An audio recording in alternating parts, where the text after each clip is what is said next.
মৰমৰ ছাত্ৰ-ছাত্ৰীসকল, আজি তোমালোকক আমি EVS টো পঢ়াম।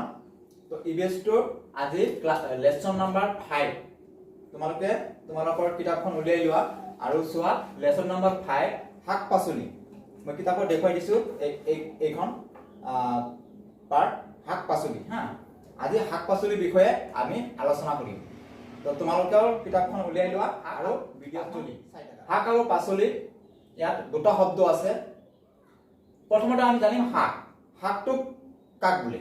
শাক কি বস্তু শাক? তোমালোকে জানা নাই শাক? তোমালোকে নিশ্চয় তোমালোকৰ ঘৰত খোৱা। আমি সকলোৱে ঘৰত ভাতৰ লগত কি কৰোঁ? শাক খাওঁ। তো শাক হ'ল সেইবিলাক বস্তু যিবিলাক গছৰ ডাল আৰু পাত বা লতা আমি কেঁচাই বা সিজাই খাব পাৰোঁ। সেইবিলাকক কি বুলি কোৱা হয়? শাক।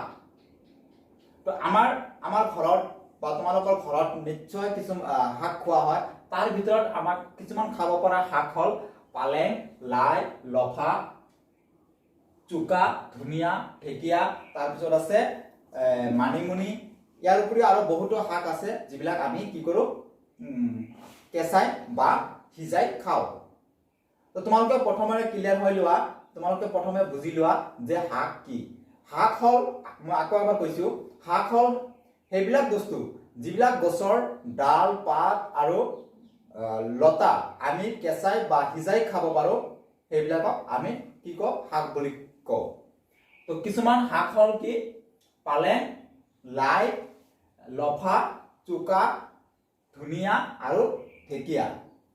ঢেকীয়াটো তোমালোকে নিশ্চয় চিনি পাবা। আমাৰ ঢেকীয়াটো য'তে য'তে হয়, ৰাস্তাৰ কাষতো ঢেকীয়া শাক আমি পাওঁ। ধনিয়াও তোমালোকে নিশ্চয় খোৱা। পালেং, লাই, লফা এইবিলাক তোমালোকক কি কৰিবা? তোমালোকক ইয়াত আমি দেখুৱাই দিব নোৱাৰিলেও তোমালোকৰ মা দেউতাক সুধিবা যে কোনবিলাক পালেং শাক, কোনবিলাক লাই শাক আৰু ঢেকীয়া, ধনিয়া যদি চিনি নোপোৱা তোমালোকৰ মা দেউতাক সুধি এইবিলাক চিনি ল'বা। আৰু তোমালোকৰ ইয়াৰ উপৰিও তোমালোকৰ ঘৰত আৰু কি কি শাক খোৱা হয় বা তোমালোকে কি কি শাক খোৱা বা তুমি কোনটো শাক খাই ভাল পোৱা এইবিলাক তোমালোকৰ বহীত লিখিবা। তাৰপিছত চোৱা, তাৰপিছত আছে পাচলি। আৰু এটা শব্দ আছে ইয়াত পাচলি। তো পাচলি কোনবিলাক? আমি শাক যেনেদৰে খাওঁ তেনেদৰে পাচলিও খাওঁ আমি, যিটো আমাৰ ঘৰত ডেইলি ব্যৱহাৰ কৰা হয়। প্ৰতিদিনে আমি কি কৰোঁ?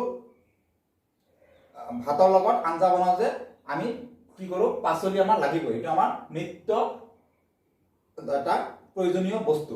তো এই পাচলি কোনবিলাক বস্তুক পাচলি বুলি কোৱা? পাচলি হ'ল কিছুমান ফল, যিবিলাক ফল আমি ৰান্ধি খাওঁ। সেইবিলাক হ'ল কি? পাচলি। যিবিলাক ফল মূল ৰান্ধি খোৱা হয়, মনত ৰাখিবা, যিবিলাক ফল মূল ৰান্ধি খোৱা হয় সেইবিলাক হ'ল পাচলি। তো কোনবিলাক ফল আমি ৰান্ধি খাওঁ? চাবা, পাচলি হ'ল আলু, পিঁয়াজ, অমিতা, মূলা, ফুলকবি, ৰঙালাও, পানীলাও, বেঙেনা, এনেকুৱা ধৰণৰ বহুত পাচলি আছে যিবিলাক আমি ঘৰত ব্যৱহাৰ কৰোঁ বা আমি নিজে খাওঁ, ৰান্ধি খোৱা হয়, যাৰ কাৰণে আমি ইয়াক পাচলি বুলি কওঁ। তো তোমালোকে তোমালোকৰ বহীত কি কৰিবা? শাক আৰু পাচলিৰ নামখিনি লিখিবা আৰু মুখস্থ কৰিবা। কোনবিলাকক আমি শাক বুলি কওঁ আৰু কোনবিলাকক পাচলি বুলি কওঁ। তো প্ৰথমতে শাকটো ক্লিয়াৰ হৈ ল'বা। কি কি শাক আছে? পালেং শাক, লাই শাক, লফা, চুকা, ধনিয়া আৰু ঢেকীয়া। তাৰপিছত আছে পাচলি। পাচলি কোনবিলাক? মই কি কৈছিলোঁ? যিবিলাক ফল আমি ৰান্ধি খাওঁ সেইবিলাকক পাচলি বুলি কোৱা হয়। আৰু কি কি পাচলি আছে? যেনেকুৱা আছে আলু, পিঁয়াজ, অমিতা, মূলা, ফুলকবি, ৰঙালাও, বেঙেনা ইত্যাদি, বিলাহী, বহুত ধৰণৰ পাচলি আছে। আৰু তোমালোকৰ ঘৰত কি কি পাচলি তোমালোকে খোৱা, এইবিলাক নাম তোমালোকৰ বহীত যিমান পাৰা লিখিবা।